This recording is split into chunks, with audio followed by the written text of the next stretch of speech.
When an individual gains enough courage to come forward about being abducted, why are they immediately called a liar? Why is he and she punished because of what they went through? Where's the me movement for those people? Where is the me movement for the abductees of UFOs? That's the question. Wide shot of the city skyline at night. Suddenly a bright fiery strike appears in the sky, followed by another and then another as smaller alien crafts break away from the main object and hurl towards Earth. A loud echoing boom fills the air and the ground shakes as the first craft impacts, sending shock waves that shatter glass and rattle buildings. People run in panic looking to the skies as more alien crafts descend. The camera cuts to different locations around the world: New York, Paris, Tokyo, all witnessing familiar scenes of chaos as these alien ships penetrate Earth's atmosphere and spread across the globe. The signal to the skies appears over a distorted view of Earth as alien ships descend through the clouds. Across the world, news stations broadcast images of the alien ships, governments issuing emergency alerts, instructing citizens to seek shelter and prepare for the worst. Social media explodes with messages of fear, confusion, and wild theories about the aliens' intentions. In the city center, Dr. Vargas, who's watching everything unfold on the large screens at the command center, attempts to contact government officials, demanding an explanation for why they kept the nature of the signal a secret. She's furious at Max Ross, who stands by, looking more nervous than his usual confident self. Dr. Vargas glaring at Max. You wanted a spectacle, Max? Well, here it is, and people are gonna pay the price for it. Max avoiding her gaze, looking visible shaken. I didn't think this would actually happen. I thought maybe they were coming in peace. The government lack of preparation becomes painfully clear as attempts to coordinate a response seem scattered and disorganized. People begin to riot, overrun by the fear and uncertainty. Dr. Vargas and her team head outside to witness the ships up close. The alien crafts are massive and unlike anything human eyes have ever seen, with shimmering, organic-looking surfaces that seem to change shape and texture. Each ship emanates an eerie hum that reverberates through the city like a pulse. Liam Chan, the younger engineer who's monitoring energy readings from the ships, he notes a strange pattern in the frequencies they're emanating, which seems to resonate with specific points on Earth. Dr. Malik, the cryptographic expert, studies the signal further, suggesting that these frequencies are aligning with the Earth's natural electronic magnetic field. This isn't just a random descent. They're mapping our planet. The signals are interacting with something. It's almost as if they're searching for something specific, Dr. Malik says.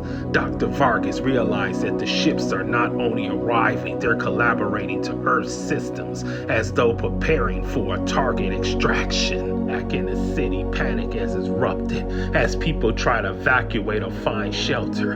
The military is deployed, attempting to establish perimeter around the alien crafts. Soldiers aim their weapons, cautiously watching as one of the ships begin to descend into a city square, its engines emanating a low, almost hypnotic hum. A group of soldiers and civilians who cautiously approach the ship. One of the soldiers, Sergeant Carlos Reyes, calls out to his team to hold their positions. The ship's exterior suddenly shifts, reshaping itself into a sleek ramp that extends down to the ground. Everyone watches the tense silence as a figure begins to emerge from the ship. It's humanoid but disturbing, elongated with an unsettling expression on his face, and skins that seem to shift and ripple with colors. The alien, seemingly unarmed, walks slowly towards the gathered crowd. Sergeant Reyes hesitantly steps forward, hand on his weapon, unsure whether to attack or attempt communication. The alien raises his hands, and for a moment it seems like a gesture of peace, but then without warning it emanates a pulse of energy from his hands, sending Sergeant Reyes and the other soldiers flying back unconscious. The crowd screams and scatters as the alien moves with a single-minded purpose, scanning the area, ignoring the chaos around it. In response to the alien hostility, governments around the world world enforce immediate lockdowns. Major cities are evacuated with people being moved to remote areas and underground shelters. The military struggles to contain the situation, engaging in battles with aliens wherever they appear. Despite humanity's best effort, the aliens' technology proves nearly impervious to Earth's defense. Dr. Vargas, Liam, and Dr. Malik, as they bunker down a secure facility with a handful of other scientists and government officials from their remote location, they monitor the chaos as the aliens continue their descent. Dr. Vargas realized that they need to develop a strategy, fast one, that's based on understanding the aliens' technology and intentions. We can't just sit back and watch. If we don't understand their technology, we won't stand a chance. Jan proposes a risky plan: intercept the alien signal and reverse engineer it. Hoping to find a vulnerability, they realize this will require hacking into the broadcast equipment they originally used for the broadcast, which is now deep in alien territory. Dr. Malik nervous. So we have to get back to the broadcast station? Isn't that a death sentence? Dr. Vargas insists that this is the only way forward. If they can access the original equipment, they might be able to trace the alien signal's origin point and disrupt their communication, possibly buying humanity precious time. Team decides to attempt a covert operation to reach the broadcast station. Dr. Vargas, Liam, Dr. Malik, and a few members of the military set out traveling in an armored vehicle. Under the cover of night, as they navigate the desolate streets, they pass scenes of destruction, abandoned cars, empty buildings, the aftermath of panicked evacuations. The group encounters several alien drones patrolling the area, hovering just above the ground with a strange searching gauge. They manage to evade detection, barely making it past the drones and into the building that houses the broadcast station. Inside, the equipment is intact but heavily damaged. They work quickly to repair what they can, rewiring circuits and reestablishing a connection to the original beacon signal. As Leon works, he noticed something strange in the frequency. Wait! It's like they're transmitting something back, but it's not a message. It's an instruction. They're communicating with each other. As they analyze the signal, they make a disturbing discovery. The aliens seem to be searching for specific materials on Earth, including our elements in the soil, water, and even the human body. Dr. Vargas realized that humanity itself might be part of the resource the aliens intend to harvest.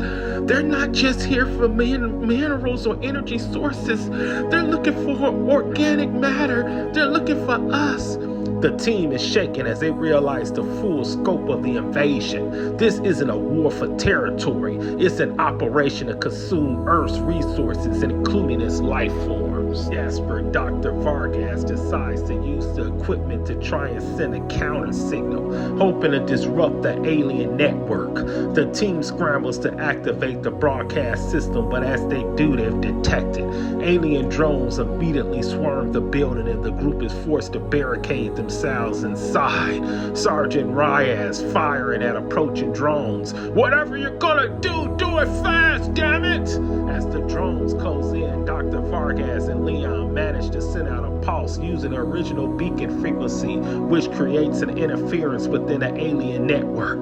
The alien drones begin to malfunction, crashing into walls or spinning erratically. This gives the team a brief window of escape. The team flees the broadcast station as the alien drones continue to malfunction around them. They return to their bunker and monitor signal. While their counter signal didn't disable the entire alien fleet, it has slowed them down, interrupting their coordination. It's a small victory, but it buys humanity some time. Dr. Vargas realized that if they can find a way to replace this interference on a larger scale, they might stand a chance against the invaders. But they'll need more resources, more research, and allies across the globe willing to coordinate against the aliens. Dr. Vargas, exhausted but determined. We're not out of this yet, but we've found a weakness. If we can disrupt their hive mind, we might just have a fighting chance. As they regroup, Dr. Vargas issues a somber warning to her team. Dr. Vargas looking each of them in the eye. This isn't just about survival. If we're gonna win, we need to understand them, anticipate their next move, and hit them motherfuckers where it hurts. It ends with the shot of the damaged alien drone scattered around the city and a view of the main alien ship in orbit. Silent, but still very much